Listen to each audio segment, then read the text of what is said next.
State and northern New Jersey, so I don't see it getting a lot wetter before the system cranks and heads on out to sea. Okay, so then let's talk about tomorrow, right? Because tomorrow, a lot of times behind these systems, all of a sudden the temperature drops into the single digits. It's only 35 degrees here tomorrow, and that has in part to do with the fact that this thing came from the south and kind of wrapped that cold air in around it as well. You're exactly right. I mean, it's got the cold air with it right where it's precipitating. Behind the storm, it's not that cold.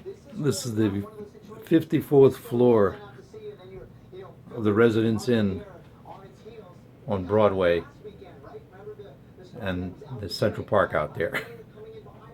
This one does not have that. The air mass behind it is relatively warm, and I would expect a lot of melting to take place over the next week to 10 days across parts of the Northeast. Overall, we're entering a warmer regime. And there's Times Square down there.